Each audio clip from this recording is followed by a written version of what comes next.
The Hotel Roanoke Conference Center enjoys a unique history that weaves intricately through the fabric of the very city from which it was named, the city's revised name anyway. As striking, warm, and inviting now as it was more than a century ago, the Hotel Roanoke has long served as a familiar welcome to our region. But if not for a series of unique partnerships and vigorous community campaigns to save the iconic structure, the Hotel Roanoke Conference Center might not be greeting guests today. Celebrating the 20th anniversary of the redemption of one of Roanoke's first and most cherished landmarks means picking up where peanut soup and spoon bread, an informal history of Hotel Roanoke, ends. First, however, a brief history.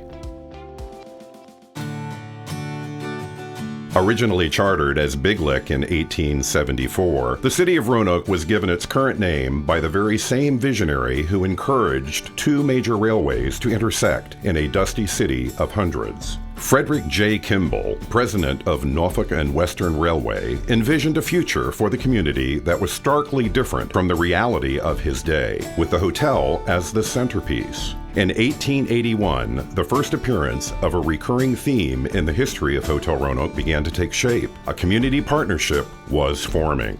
Gathering a fine incentive package, a citizens group successfully lobbied Norfolk and Western, now Norfolk Southern, to choose Roanoke as a railway hub. Nearly overnight, Roanoke tripled in population, and the infrastructure of the city started to rise. A capstone on the building boom, Hotel Roanoke opened on Christmas Day of 1882. Over the years, the likes of John D. Rockefeller, Mahalia Jackson, Amelia Earhart, Elvis Presley, decades of Miss Virginia competitors, thousands of business and convention attendees, and their guests, and most importantly, Roanoke residents, have enjoyed the comforting embrace of Roanoke's social and cultural center.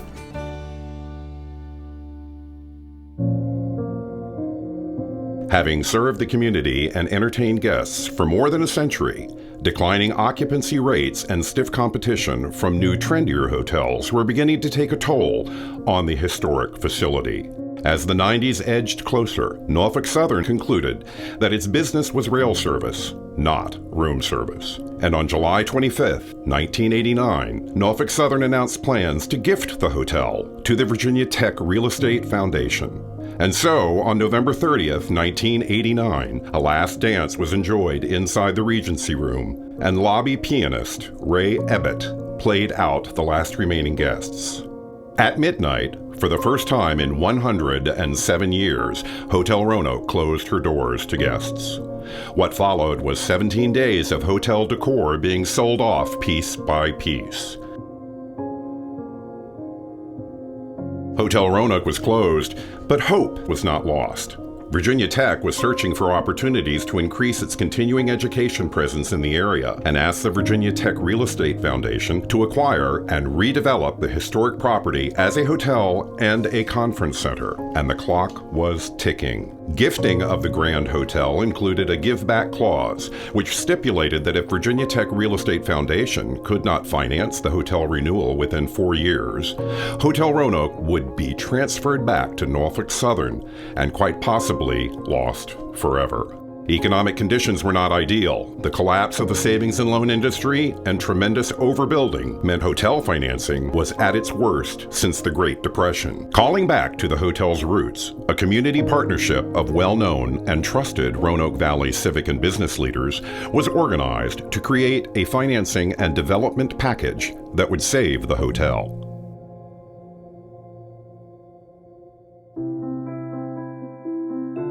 For 3 years, the collection of hotel saviors worked tirelessly to pursue all funding options. However, by late 1992, a $6 million shortfall remained. With only months remaining and every funding option exhausted, city leaders knew the gap would have to come from the community itself. Answering the call, Renew Roanoke was born, and the community group immediately began organizing various fundraising committees. Word quickly spread that Hotel Roanoke needed a helping hand if it were to be saved. Cash boxes and door-to-door volunteers spread throughout the city, and more than 2,800 individuals and businesses responded to the urgent call for help, with pledges ranging from pennies to millions. In just 7 weeks, Roanoke raised $6 million in a metropolitan area of $230,000, with Carilion contributing $1 million and Norfolk Southern donating an additional $2 million to the cause. Renew Roanoke was a success, effectively saving Hotel Roanoke and preserving the historic structure for future generations. With funds secured and the hotel saved, the time had finally come to build. Similar to its original construction, community businesses played a vital role in the project, with 75% of construction contracts awarded to local firms, 15% of which were minority or women-owned. With the property expanding, residents of the historic African-American neighborhood, Gainsboro, were justifiably concerned about potential negative impacts to their community. In response, the Gainsboro Coalition was formed.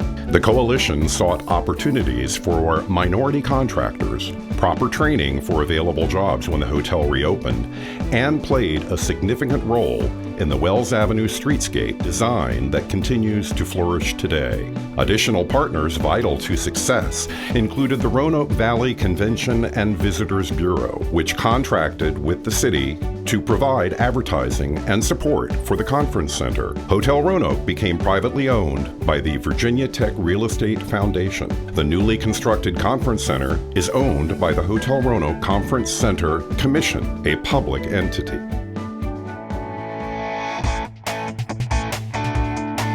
In April 1995, the Hotel Roanoke and Conference Center officially opened, operated by DoubleTree Hotels. After years of dormancy, the ornate lobby once again welcomed the community, only this time, the 5,000 residents who flocked to the reopening were greeted with the now signature cookie, along with the familiar smiles from hotel staff. Boasting 332 guest rooms and 63,000 square feet of state-of-the-art meeting space, the award-winning site was the largest public meeting space between Washington, D.C. and Atlanta.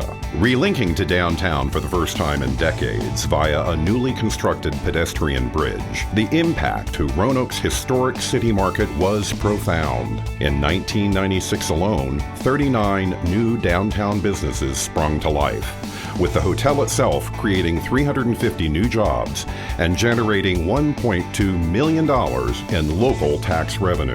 The vitality and growth of downtown Roanoke continues to this day. Throughout the last 20 years, restaurant employment has contributed $450 million to the local economy. More than $390 million in large public-private investments have been made over the same time frame, yielding more than $750 million in economic impact. Residential units have grown from being virtually non-existent in 1995 to more than 1,000 by 2014.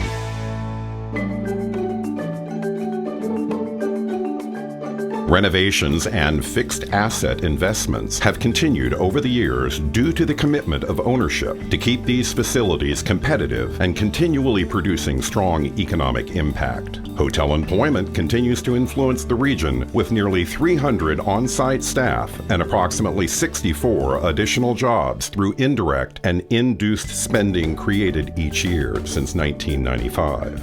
The hotel's continued influence in the creation of unique programs and community partnerships is clearly seen throughout the region. Investments and partnership programs between the City of Roanoke and Virginia Tech focus on educating, training, and retraining the region's workforce. These unique programs have profound effects on the future of local and global economies. Much of what Roanoke is today was created through community collaboration, homegrown determination, and forward-thinking visionary. The exact recipe that made the rebirth of Hotel Roanoke possible. Some visitors to Roanoke arrive on fast, comfortable trains of the Norfolk and Western Railway. A continuing parade of trains still announce their arrival as clearly today as they ever have, and the Hotel Roanoke and Conference Center still harkens back to its focus and original purpose set in motion more than a century ago. Birthed from an intersecting railway in a dusty city of hundreds and maturing to serve a thriving city of 100,000, the grand old lady on the hill has watched over it all. She stands today to connect Roanoke to the world with her warm smile and welcoming embrace that attracts people, investments, and ideas to our growing region.